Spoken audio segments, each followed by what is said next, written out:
Next chapter 9 communalism. Communalism ಅಂತಂದರೆ ಕೋಮುವಾದ. Communalism is an ideology in which religious identity becomes more important than national or social identity. ಈ ಧರ್ಮಕ್ಕೆ ಸೇರಿದವನು ಅನ್ನೋದೇ ದೊಡ್ಡ ವಿಷಯ, ಅದ್ರ ಬಿಟ್ಟು ಮತ್ಯಾವ ವಿಷಯನೂ ಅದ್ರ ಮುಂದೆ ಇಲ್ಲ. ಧರ್ಮನೇ ನನಗೆ ಶ್ರೇಷ್ಠ, ಬೇರೆ ಎಲ್ಲ ವಿಚಾರಗಳು ಬದಿಗಿಟ್ಟು ಧರ್ಮಕ್ಕೋಸ್ಕರ ನಾನು ಪ್ರಾಣ ಬಿಡುವವನು, ದೇಶ ಏನು ಬೇಕಾದರೂ ಆಗಲಿ, ಸಮಾಜ ಏನು ಬೇಕಾದರೂ ಆಗಲಿ ಅನ್ನುವಂಥ ಮನಸ್ಥಿತಿ. ರಿಲಿಜಿಯಸ್ ಐಡೆಂಟಿಟಿನೇ ಜಾಸ್ತಿ ಇಂಪಾರ್ಟೆಂಟ್ ಆಗಿರೋದು. ಕೋಮುವಾದ, ಮತಾಂಧತೆ, ಈ ಥರ ಬೇರೆ ಬೇರೆ ಹೆಸರುಗಳಿಂದ ಕರೀತಾ ಇರ್ತಾರೆ. It promotes the believe that people belonging to the same religion share common political interest, common economic interest, common social interest. ಅರ್ಥ ಏನು ಅಂತಂದರೆ, ಕೆಲವರು ಇರ್ತಾರೆ ನೋಡಿ, ರಾಜಕೀಯ ಪಕ್ಷಗಳು ಹೆಚ್ಚಾಗಿ ಹಿಂದೂ, ನೀವು ಇಸ್ಲಾಂ, ಯಾವುದೇ ಕ್ರಿಶ್ಚಿಯನ್, ಯಾವುದೇ ಧರ್ಮಕ್ಕೆ ಸೇರಿರಿ. ಈ ಧರ್ಮಕ್ಕೆ ಸೇರಿದ ಮೇಲೆ ನಿಮ್ಮ ಪೊಲಿಟಿಕಲ್ ಇಂಟ್ರೆಸ್ಟ್ ಹೀಗೆ ಇರಬೇಕು, ಎಕನಾಮಿಕ್ ಇಂಟ್ರೆಸ್ಟು ಹೀಗೆ ಇರಬೇಕು, ನಿಮ್ಮ ಸೋಷಲ್ ಇಂಟ್ರೆಸ್ಟ್ಗಳು, ರಾಜಕೀಯವಾಗಿ ನೀವೇನು ಮಾಡಬೇಕು, ಆರ್ಥಿಕವಾಗಿ ನಿಮಗೆ ಯಾವ ಜಾಬ್ ಇರಬೇಕು, ಸಾಮಾಜಿಕವಾಗಿ ನಿಮ್ಮ ಸ್ಥಾನಮಾನ ಏನು, ಎಲ್ಲ ಒಂದೇ ಥರ ಇರಬೇಕು ಅಂತ ಕೆಲವರು ನಿಮ್ಮ ಮೇಲೆ ಹೇರಲಿಕ್ಕೆ ಪ್ರಯತ್ನ ಮಾಡ್ತಾರೆ. ಆ ಒಂದು ಬಿಲೀಫ್, ನಿಮ್ಮ ಮೇಲೆ ನಂಬಿಕೆ ನೀವು ಹೀಗೆ ಇಟ್ಕೋಬೇಕು ಅಂತ ಒತ್ತಡವನ್ನು ತರ್ತಾರೆ. Which are often seen as different from opposite to those of other religious community. ಅಂದರೆ ಈಗ ಬೇರೆ ರಿಲಿಜಿಯಸ್ ಕಮ್ಯುನಿಟಿಗಳು ಇರೋದು ಒಂದು ಕಡೆ ಆದರೆ, ಈ ಕಮ್ಯುನಲಿಸಮಲ್ಲಿ ಏನಾಗುತ್ತೆ, ನೀವೆಲ್ಲ ಎಕನಾಮಿಕಲಿ, ಪೊಲಿಟಿಕಲಿ, ಸೋಷಿಯಲಿ ಹೀಗೆ ಇರಬೇಕು ನಿಮ್ಮ ಇಂಟ್ರೆಸ್ಟು, ಆ ಬಿಲೀಫ್ ಹೀಗಿರಬೇಕು ಅಂತ ಒಂದು ಕಾಮನ್ ಆಗಿ ನಾವಲ್ಲಿ ಆ ಥ್ರೆಡ್ ಅನ್ನು ನೋಡಬಹುದು. Yes, thus communalism transforms religion from a matter of personal faith into tools. ನೋಡಿ, ಇಲ್ಲಿ ಕರೆಕ್ಟಾಗಿ ನೋಡ್ಕೊಳ್ಳಿ. ಕಮ್ಯುನಲಿಸಮ್ ಏನು ಮಾಡ್ತಾ ಇದೆ, ಧರ್ಮ ಅನ್ನೋದು ನಿಮ್ಮ ವೈಯಕ್ತಿಕವಾದಂತಹ ಒಂದು ವಿಷಯ ಆಗಿತ್ತು, ಪರ್ಸನಲ್ ಫೇತ್. ಆದರೆ ಈಗ ಅದು ಪೊಲಿಟಿಕಲ್ ಮೊಬಿಲೈಸೇಷನ್, ಸೋಷಿಯಲ್ ಡಿವಿಷನ್, ಕಾನ್ಫ್ಲಿಕ್ಟಿಗೆ ಯೂಸ್ ಆಗ್ತಾ ಇದೆ. ಆದರೆ ಧರ್ಮವನ್ನು ಬಿಟ್ಟು ಈ ಕೋಮುವಾದ ಹೇಗೆ ಬದಲಾಯಿತು? ಕೋಮುವಾದ ಅಂತಂದ್ರೆ ಏನು ನೋಡಿ, ಧರ್ಮ ಬೇರೆ, ಕೋಮುವಾದ ಬೇರೆ. Religion itself is not communalism. India is deeply religious and plural society. Salient ಫೀಚರ್ಸಲ್ಲಿ ಇದನ್ನು ನೋಡಾಗಿದೆ. Where multiple religions have coexisted for centuries. ಶತಮಾನಗಳ ಕಾಲ ಹಲವಾರು ಧರ್ಮಗಳು ಒಟ್ಟಿಗೆ ಸಾಮರಸ್ಯದಿಂದ ಬದುಕ್ತಾ ಇದ್ವು. ಆದರೆ ಕಮ್ಯುನಲಿಸಮ್ ಯಾವಾಗ ಸ್ಟಾರ್ಟ್ ಆಯಿತು ಅಂತಂದರೆ, when religion is politicized, communities are viewed as rivals and us versus them thinking develops.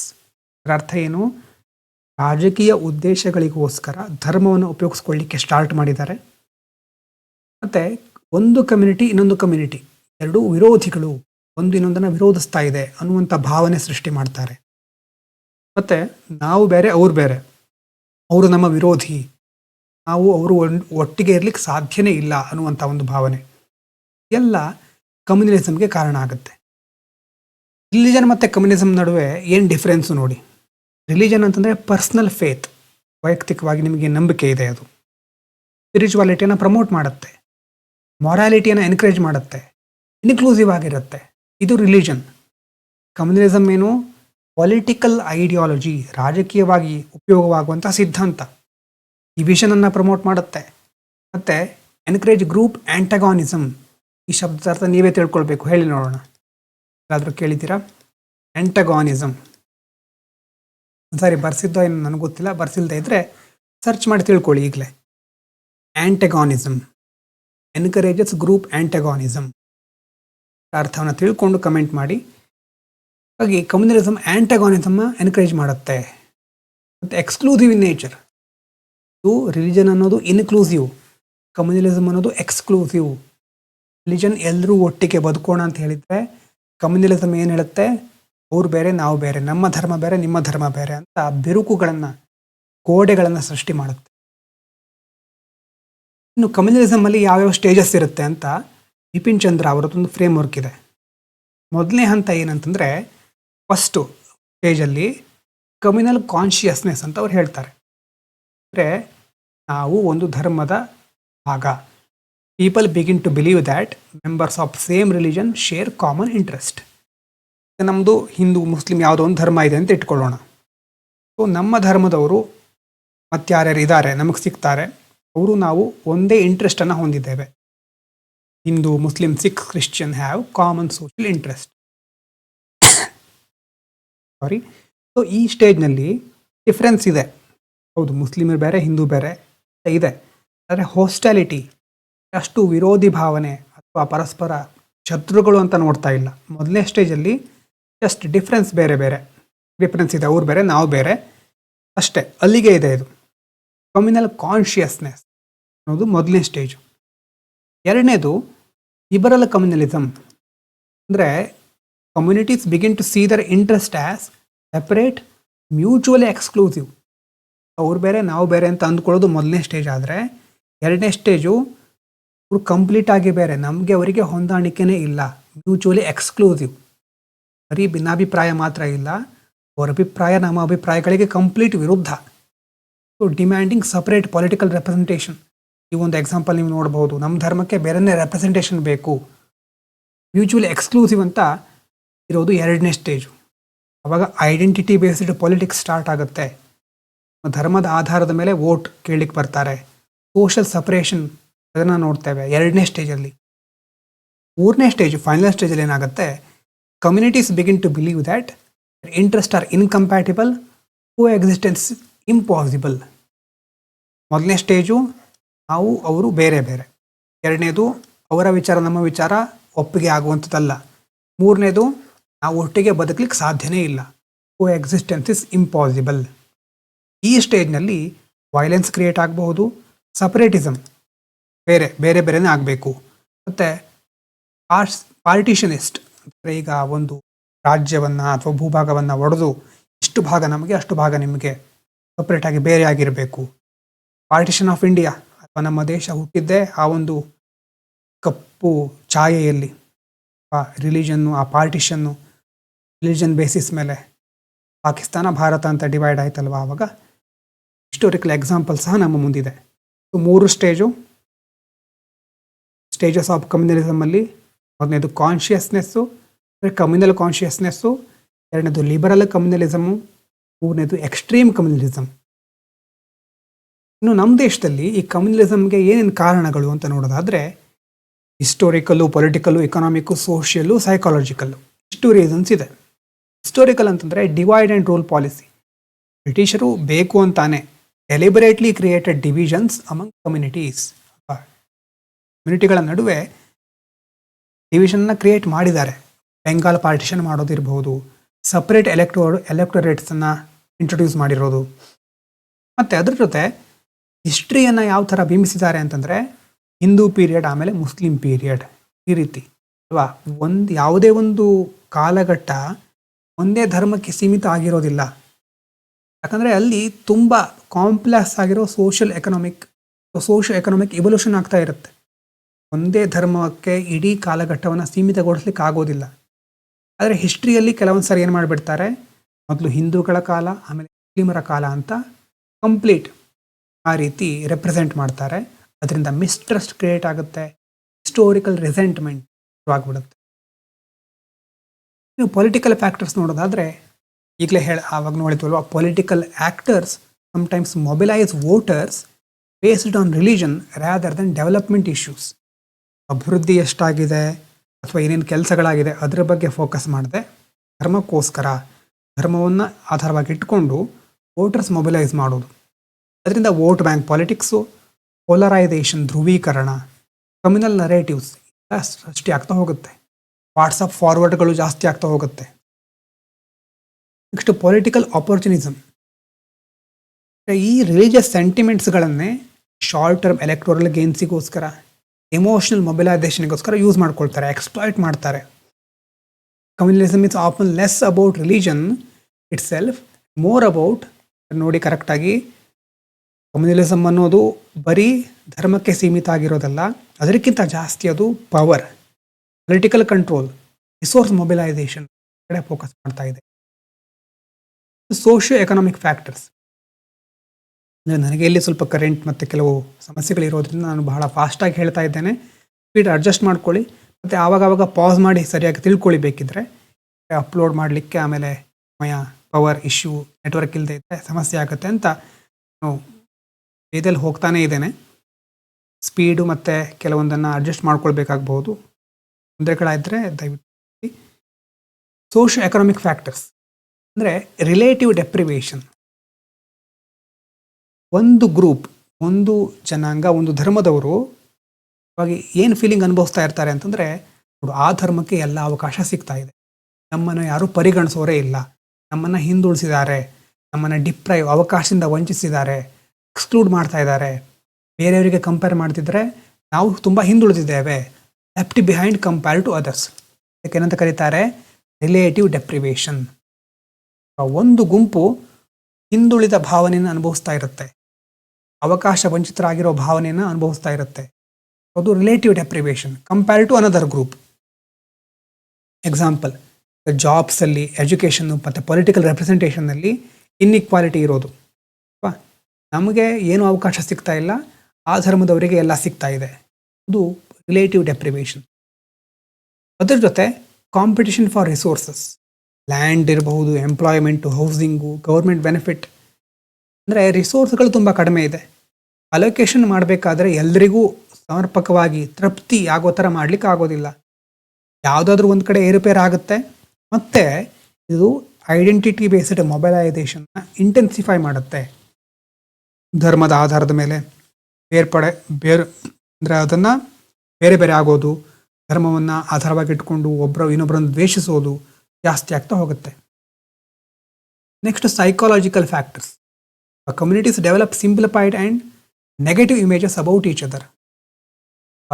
ಈಗ ಒಂದು ಧರ್ಮದವರು ಅಂತಂದರೆ ಹೀಗೆ ಇರ್ತಾರೆ ಅವರು, ಆ ಕಮ್ಯುನಿಟಿಯವರೆಲ್ಲ ಹಾಗೆ ಅಂತ ಆ ರೀತಿ ಸ್ಟೀರಿಯೋಟೈಪ್ ಶಬ್ದ ನೆನಪಿದೆ ಅಲ್ವಾ? Stereotyping, believing all members of a community behave similarly. ಆ ಕಮ್ಯುನಿಟಿಯವರೆಲ್ಲ ಹಾಗೆ ರೀತಿ ಒಂದು ಭಾವನೆ. ಲ್ಯಾಕ್ ಆಫ್ ಇಂಟರಾಕ್ಷನ್, ಗೆಟವೈಸೇಷನ್ ಶಬ್ದ ನೆನಪು ಮಾಡ್ಕೊಳ್ಳಿ. Residential segregation or ghettoisation. ಒಂದು ಏರಿಯಾ ಇರುತ್ತೆ, ಏರಿಯಾದಲ್ಲಿ ಬೇರೆ ಜಾತಿಯವರು, ಒಂದು ಜಾತಿಯವರು, ಎ ಅನ್ನೋ ಜಾತಿಯವರು ಎಲ್ಲ ಕಡೆ ತುಂಬಿಕೊಂಡಿರ್ತಾರೆ, ಬಿ ಅನ್ನೋ ಜಾತಿ ಕಾಸ್ಟ್ ಅವರು ಸಪ್ರೇಟಾಗಿ ಬದುಕಬೇಕಾಗುತ್ತೆ, ಸೆಗ್ರಿಗೇಟ್ ಆಗಿಬಿಡ್ತಾರೆ. ಈ ರೀತಿ ಆದಾಗ, ಆ ಗೆಟವೈಸೇಷನ್ ಆದಾಗ ಇಂಟರಾಕ್ಷನ್, ಟ್ರಸ್ಟ್, ಮ್ಯೂಚುವಲ್ ಅಂಡರ್ಸ್ಟ್ಯಾಂಡಿಂಗ್ ಕಡಿಮೆ ಆಗುತ್ತೆ. ಇನ್ನೊಬ್ಬರ ಜಗತ್ತನ್ನು ಅರ್ಥ ಮಾಡ್ಕೊಳ್ಳಿಕ್ಕೆ ನಾವು ಪ್ರಯತ್ನನೇ ಪಡೋದಿಲ್ಲ. ಹಾಗಾಗಿ ಈ ಇನ್ನೊಂದು ಜಾತಿಗೆ ಆವಾಗ ಒಂದು ಫಿಯರ್, ಯಾವತ್ತಾದರೂ ಅವರು ನಮ್ಮ ಮೇಲೆ ದಾಳಿ ಮಾಡಿಬಿಟ್ರೆ, ದಬ್ಬಾಳಿಕೆ ಮಾಡಿದರೆ, this create fear of the other. ಆ ಒಂದು ಫಿಯರ್ ಕ್ರಿಯೇಟ್ ಆಗುತ್ತೆ. ಅದರಲ್ಲೂ ಇತ್ತೀಚಿನ ದಿನಗಳಲ್ಲಿ social media, fake news, hate speech, ಮಿಸ್ಇನ್ಫಾರ್ಮೇಷನ್ನು, ಅಲ್ಗಾರಿದಮ್ ಡ್ರಿವನ್ ಪೊಲರೈಸೇಷನ್ ಜಾಸ್ತಿ ಇದನ್ನು ಪ್ರಮೋಟ್ ಮಾಡ್ತಾ ಇದೆ. ಅದು ಇಂಥದ್ದನ್ನೇ ಪ್ರಮೋಟ್ ಮಾಡುತ್ತೆ ಅಂತಲ್ಲ, ಜನ ಯಾವುದಕ್ಕೆ ಹೆಚ್ಚು ರಿಯಾಕ್ಟ್ ಮಾಡ್ತಾರೋ ಅದನ್ನು ಪ್ರಮೋಟ್ ಮಾಡುತ್ತೆ. ಜನ ಎಮೋಷ್ನಲ್ ಆಗಿ ಇಂಥ ವಿಷಯಗಳಿಗೆ ಹೆಚ್ಚು ಮಹತ್ವ ಕೊಡ್ತಾರೆ. ಇದು ಬಹಳ ಬೇಗ ಸ್ಪ್ರೆಡ್ ಆಗುತ್ತೆ. ಇದರಿಂದ ಏನು ಕಾನ್ಸಿಕ್ವೆನ್ಸು ನೋಡೋದಾದರೆ, ಮೊದಲಿದ್ದು social fragmentation. Communism damages India's plural and syncretic nature. Syncretic nature, ಎಲ್ಲರಿಗೂ ಅವಕಾಶ ಕೊಡೋದು, ಅಕೊಮಡೇಟಿವ್ ಅಂತ ನಾವು ಕರೆದಿದ್ವಲ್ವಾ. ಆ composite culture, Ganga Jamuna tehzeeb, inter community trust weak ಆಗ್ತಾ ಬರುತ್ತೆ. ಸಿಂಕ್ರೆಟಿಕ್ ನೇಚರ್ ಗೊತ್ತಿದೆ ನಿಮಗೆ, historically developed through fusion, coexistence, cultural exchange, ಎಲ್ಲದರಿಂದ ಇಂಡಿಯಾ ಡೆವಲಪ್ ಆಗ್ಕೊಂಡು ಬಂದಿರೋದು. Next, communal violence and riots. Extreme ಕಮ್ಯುನಲಿಸಮ್ಮಿಂದ ಎಷ್ಟೋ ಸಾರಿ ದಂಗೆ ಆಗುತ್ತೆ, deaths, destruction of property, displacement, trauma ಇದೆಲ್ಲ ಜಾಸ್ತಿ ಆಗ್ತಾ ಹೋಗುತ್ತೆ. ಕಾರಣ ಆ್ಯಂಟಿಸಿಕ್ violence, post Babri rights, Gujarat rights ನೋಡಿರ್ಬೋದು ನೀವು. ಲಾಂಗ್ ಟರ್ಮ್ ಇಂಪ್ಯಾಕ್ಟ್, ಇದರಿಂದ ಅದು ಅಲ್ಲೇ ಮುಗಿಯೋದಿಲ್ಲ. ಆ ರೈಟ್ಗಳಿಂದ fear, mistrust, economic decline, psychological insecurity across generation. ಒಂದೇ ಜನ್ರೇಷನ್ ಅಲ್ಲ, ಮುಂದಿನ ಜನ್ರೇಷನ್ ಸಹ ಇದರಿಂದ ಒಂದು ಮಾನಸಿಕವಾಗಿ ಕೆಲವೊಂದು ಒತ್ತಡವನ್ನು, ಇನ್ಸೆಕ್ಯೂರಿಟಿಯನ್ನು ಫೀಲ್ ಮಾಡ್ತಾ ಇರಬಹುದು. ಮತ್ತು ಇದ್ರ ಜೊತೆ threat to national security. Communal ಪೊಲರೈಸೇಷನ್ನು ಈಗ ಮುಂದೆ ರ್ಯಾಡಿಕಲೈಸೇಷನ್ಗೆ ಕನ್ವರ್ಟ್ ಆಗಬಹುದು. ಎಕ್ಸ್ಟ್ರೀಮಿಸಮ್, ಸಪ್ರೇಟಿಸ್ಟ್ ಟೆಂಡೆನ್ಸಿ, ನಮ್ಮ ಧರ್ಮಕ್ಕೆ ಇನ್ನೊಂದೇ ದೇಶ ಬೇಕು, ಇದ್ರ ಜೊತೆ ಈ ದೇಶದಲ್ಲಿ ಇರಲಿಕ್ಕಾಗಲ್ಲ. ರ್ಯಾಡಿಕಲೈಸೇಷನ್, ಎತ್ತುಕಟ್ಟೋದು ಸರ್ಕಾರದ ವಿರುದ್ಧ, ಎಕ್ಸ್ಟ್ರೀಮ್ ಆಗಿ ಧರ್ಮ ಬಿಟ್ಟು ಬೇರೆ ಏನೂ ಇಲ್ಲ ಅನ್ನೋ ರೀತಿ ಆ ಒಂದು ವಿಚಾರಗಳಿಗೆ ಈ ಕಮ್ಯುನಲಿಸಮ್ ದಾರಿ ಮಾಡಿಕೊಡಬಹುದು. External forces may exploit communal division. Economic consequence ನೋಡೋದಾದರೆ, ಎಲ್ಲಿ ಇಂತಹ ಅವಘಡಗಳು ಕಮ್ಯುನಲಿಸಮ್ ಜಾಸ್ತಿ ಇರುತ್ತೋ ಟೂರಿಸಮ್ ಕಡಿಮೆ ಆಗ್ತಾ ಬರುತ್ತೆ, ಕಂಪನಿಗಳು ಬಂದು ಇನ್ವೆಸ್ಟ್ ಮಾಡೋದಿಲ್ಲ, ಲೋಕಲ್ ಬಿಸ್ನೆಸ್ಗಳು ಹರ್ಟ್ ಆಗುತ್ತೆ, ಎಂಪ್ಲಾಯ್ಮೆಂಟ್ ಜನರೇಷನ್ ಆಗೋದಿಲ್ಲ, curfew, violence disrupt economic activity. ಪದೇ ಪದೇ ದಂಗೆ ಆಗುತ್ತೆ, ಪದೇ ಪದೇ ಗಲಭೆ ಆಗುತ್ತೆ ಅಂತಂದರೆ ಕರ್ಫ್ಯೂಗಳನ್ನು ಜಾಸ್ತಿ ವಿಧಿಸ್ತಾರೆ. ವೈಲೆನ್ಸ್ ಆಗಿರೋ ಕಡೆ ಎಕನಾಮಿಕ್ ಆಕ್ಟಿವಿಟಿ ಜಾಸ್ತಿ ಆಗೋದಿಲ್ಲ. ಆರ್ಥಿಕವಾಗಿ ಆವಾಗ ಇಕನಾಮಿಕಲಿ ಈ ರೀತಿಯ ಸಮಸ್ಯೆಗಳು ಬರುತ್ತೆ. ಇನ್ನು impact on democracy. Communalism shifts politics from governance and development, identity and emotional mobilisation. Actually politics ಯಾವುದಕ್ಕೋಸ್ಕರ ಇರಬೇಕಾಗಿತ್ತು? ಆಡಳಿತ ಮತ್ತು ಅಭಿವೃದ್ಧಿಗೋಸ್ಕರ. ಆದರೆ ಈಗ ಅದು ಯಾವುದ್ರ ಕಡೆ ಮುಖ ಮಾಡ್ಕೊಂಡಿದೆ? ಐಡೆಂಟಿಟಿ, ಇಮೋಷನಲ್ ಮೊಬಿಲೈಸೇಷನ್, ಭಾವನಾತ್ಮಕವಾಗಿ ಜನರನ್ನು ಸೆಳೆಯೋದು, ವೋಟ್ ಗಳಿಸೋದು ಮತ್ತು ಅಧಿಕಾರಕ್ಕೆ ಬರೋದು. ಆಗ ಡೆಮೋಕ್ರೆಟಿಕ್ ಕ್ವಾಲಿಟಿ ವೀಕ್ ಆಗ್ತಾ ಹೋಗುತ್ತೆ. ಹಾಗಾದರೆ ಏನು ಇದಕ್ಕೆ ಪರಿಹಾರ? So communalism requires multi dimensional response. ಅಂದರೆ ಒಂದೇ ಆಯಾಮದಿಂದ ನೋಡೋದಲ್ಲ. ಮೊದಲೇನು ನೋಡಿ, ಅಡ್ಮಿನಿಸ್ಟ್ರೇಟಿವ್ ಆ್ಯಂಡ್ ಲೀಗಲ್ ಮೆಜರ್ಸ್. ಉದಾಹರಣೆಗೆ strict enforcement of law, hate speech ಇರಬಹುದು, ಮಾಬ್ ವೈಲೆನ್ಸ್, ಕಮ್ಯುನಲ್ ರೈಟ್ಸ್, ಇದಕ್ಕೆಲ್ಲ ಪನಿಷ್ಮೆಂಟ್ ತುಂಬ ಸ್ಟ್ರಿಕ್ಟ್ ಆಗಿರಬೇಕು. ಇಂಪಾರ್ಟೆನ್ಸ್ ನೋಡಿ, rule of law builds confidence among communities. Rule of law ಅಂತಂದರೆ ಕಾನೂನಿನ ಮುಂದೆ ಎಲ್ಲರೂ ಸಮಾನರು. ಯಾವ ಧರ್ಮ ಇರಲಿ, ಯಾವ ಜಾತಿ ಇರಲಿ, ಯಾವುದು ಮ್ಯಾಟ್ರ್ ಆಗಲ್ಲ, ಎಲ್ಲರೂ ಕಾನೂನಿಗೆ ತಲೆ ಬಾಗಲೇಬೇಕು. ಹಾಗಿದ್ದರೆ ಮಾತ್ರ ಕಮ್ಯುನಿಟಿಗಳಲ್ಲಿ ಕಾನ್ಫಿಡೆನ್ಸ್ ಬಿಲ್ಡ್ ಆಗುತ್ತೆ. ಮತ್ತು ಪೊಲೀಸ್ ರಿಫಾರ್ಮ್ಸ್, ಇಂಪಾರ್ಷಿಯಲ್ ಆಗಿ ಪೊಲೀಸರು ಬಿಹೇವ್ ಮಾಡಬೇಕಾಗತ್ತೆ, ಕೇಸ್ ಫೈಲ್ ಮಾಡಬೇಕಾಗತ್ತೆ, ರೈಟ್ ಕಂಟ್ರೋಲ್ ಟ್ರೈನಿಂಗ್ ಕೊಡಬೇಕಾಗತ್ತೆ ಅವರಿಗೆ. ಸೆನ್ಸಿಟಿವಿಟಿ, ಯಾವುದೇ ಧರ್ಮದವರು ಕಂಪ್ಲೇಂಟ್ ತೆಗೆದುಕೊಂಡು ಬಂದಾಗ ಅದನ್ನು ನಿಭಾಯಿಸುವಂತಹ ಸಂವೇದನಾಶೀಲತೆ ಅವರಿಗಿರಬೇಕು.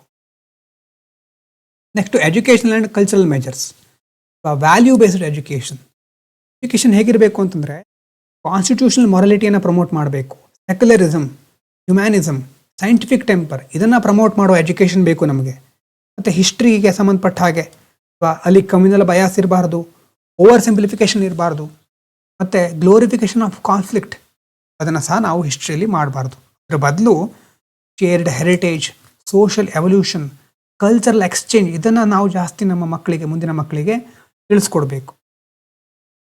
Interfaith dialogue, encouraging dialogue between religious communities promotes trust, empathy, coexistence. ಒಂದು ಧರ್ಮದವರು ಇನ್ನೊಂದು ಧರ್ಮದ ಜೊತೆ ಸಂವಾದಗಳನ್ನು, ಚರ್ಚೆಗಳನ್ನು ನಡೆಸಿದಾಗ ಆ ಧರ್ಮದ ಬಗ್ಗೆ ಹೆಚ್ಚು ತಿಳ್ಕೊಳ್ತಾರೆ. ಅಲ್ಲೂ ಒಳ್ಳೆಯ ವಿಚಾರಗಳಿದೆ ಅಂತ ಅವ್ರಿಗೆ ಗೊತ್ತಾಗುತ್ತೆ. ಆವಾಗ ಟ್ರಸ್ಟು, ನಂಬಿಕೆ ಇರಬಹುದು, ಎಂಪತಿ, ಕೋ ಎಕ್ಸಿಸ್ಟೆನ್ಸನ್ನು ಈಸಿಯಾಗಿ ನಾವು ತರಬಹುದು. ಇಕನಾಮಿಕ್ ಮೆಜರ್ಸ್ ಏನು ಮಾಡ್ಬೋದು? Inclusive development. ಸಚರ್ ಕಮಿಟಿ ಅನ್ನುವಂಥ ಒಂದು ಕಮಿಟಿ ಬರುತ್ತೆ ಇದಕ್ಕೆ ಸಂಬಂಧಪಟ್ಟ ಹಾಗೆ. ಅದರ ರೆಕಮೆಂಡೇಷನ್ನ ಇಂಪ್ಲಿಮೆಂಟ್ ಮಾಡೋದು.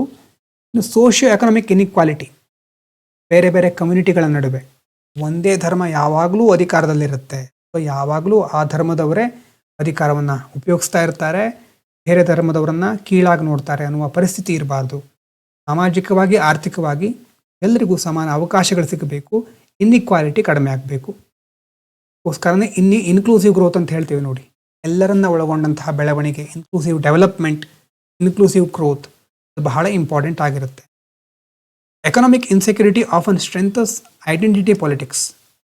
Development reduces alienation, frustration, vulnerability to radicalisation. ಯಾವಾಗ ಡೆವಲಪ್ಮೆಂಟ್ ಅಂದರೆ ಅಭಿವೃದ್ಧಿ ಎಲ್ರಿಗೂ ಸಮಾನವಾಗಿ ಅದರ ಫಲ ಸಿಗುತ್ತೋ, ಅಭಿವೃದ್ಧಿಯ ಒಂದು ಬೆನಿಫಿಟ್ಸ್, ಆವಾಗ ಏಲಿಯನೇಷನ್ ಕಡಿಮೆ ಆಗುತ್ತೆ. ಅಂದರೆ ನಾನು ಪರಕೀಯನಲ್ಲ, ನಾನು ಈ ದೇಶಕ್ಕೆ ಸೇರಿದವನು, ಫ್ರಸ್ಟ್ರೇಷನ್ ಕಡಿಮೆ ಆಗುತ್ತೆ. ಮತ್ತು ವಲ್ನರಬಿಲಿಟಿ, ಏನು ಸರ್ಕಾರದ ವಿರುದ್ಧ ತುಂಬ ಸಿಟ್ಟಿದ್ರೆ ಅವರನ್ನು ಬೇರೆ ದುಷ್ಕರ್ಮಿಗಳು ಯೂಸ್ ಮಾಡ್ಕೊಳ್ಬಹುದು, ಬ್ರೈನ್ ವಾಶ್ ಮಾಡಬಹುದು. ಹಾಗಾಗಿ ಆ ವಲ್ನರಬಿಲಿಟಿ ಟು ರ್ಯಾಡಿಕಲೈಸೇಷನ್ ಅದನ್ನು ಸಹ ಪರಿಗಣಿಸಬೇಕಾಗುತ್ತೆ. ಇದರ ಜೊತೆ political and electoral reforms, hate based campaigning. Election commission ಮುಖ್ಯವಾಗಿ ಕಮ್ಯುನಲ್ ಸ್ಪೀಚ್ಗಳನ್ನು, ರಿಲಿಜಿಯಸ್ ಅಪೀಲ್ಗಳನ್ನು ಮಾಡೋದನ್ನು ತಡೆಗಟ್ಟಬೇಕಾಗತ್ತೆ. ಯಾವಾಗಲೂ ಪೊಲಿಟಿಕ್ಸ್ ಹೇಗಿರಬೇಕು? ಇಶ್ಯೂ ಬೇಸ್ಡ್ ಆಗಿರಬೇಕು.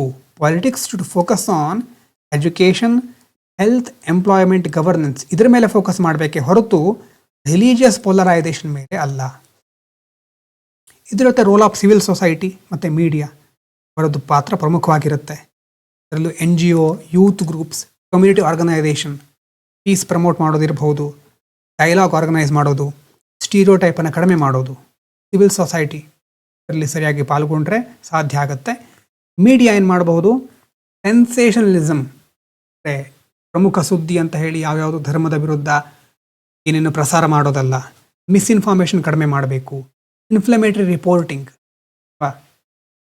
ಏನೇನೋ ಯಾವ್ಯಾವುದೋ ವಿಚಾರಗಳನ್ನು ರಿಪೋರ್ಟ್ ಮಾಡ್ತಾ ಇರೋದು, ಸಂಬಂಧ ಪಡದೇ ಇರೋದು, ಅವಶ್ಯಕತೆನೇ ಇರೋದಿಲ್ಲ. ಮತ್ತು ಕೆಲವೊಂದು ರಿಪೋರ್ಟಿಂದ ಹೆಚ್ಚು ವೈಷಮ್ಯ ಕ್ರಿಯೇಟ್ ಆಗುತ್ತೆ, ಅದನ್ನು ಮಾಡ್ತಾ ಇರ್ತಾರೆ. ಅದನ್ನು ಮೀಡಿಯಾ ಅವಾಯ್ಡ್ ಮಾಡಬೇಕು. India secularism and communalism.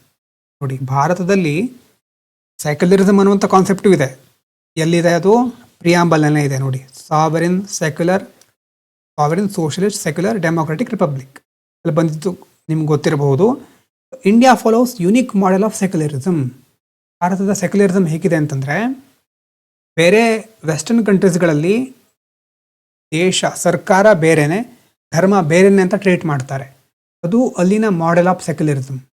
ಆದರೆ ನಮ್ಮ ದೇಶ ಆ ಧರ್ಮಕ್ಕೂ ಸಮಾನವಾದ ರೆಸ್ಪೆಕ್ಟ್ ಅಥವಾ ಸಮಾನ ಗೌರವ, ಪ್ರಿನ್ಸಿಪಲ್ಡ್ ಸ್ಟೇಟ್ ನ್ಯೂಟ್ರಾಲಿಟಿ, ಸಮಾನ ಅಂತರವನ್ನು ಕಾಯ್ದುಕೊಂಡಿರೋದು, ಮತ್ತು ಮೈನಾರಿಟಿ ರೈಟ್ಸಿಗೆ ಪ್ರೊಟೆಕ್ಷನ್ ಕೊಡೋದು, ಇದು ನಮ್ಮ ದೇಶದ ಸೆಕ್ಯುಲರಿಸಮ್. ಯುನಿಕ್ ಇದು. ಮತ್ತು ಸಂವಿಧಾನ ಇನ್ನೇನು ಹೇಳ್ತಾ ಇದೆ? ರಿಲಿಜಿಯಸ್ ಫ್ರೀಡಮ್ಗೆ ಸಂಬಂಧಪಟ್ಟ ಹಾಗೆ article 25 freedom of religion, 26 freedom to manage religious affairs, 27 no forced religious taxation, 28 freedom from religious instruction in state institution.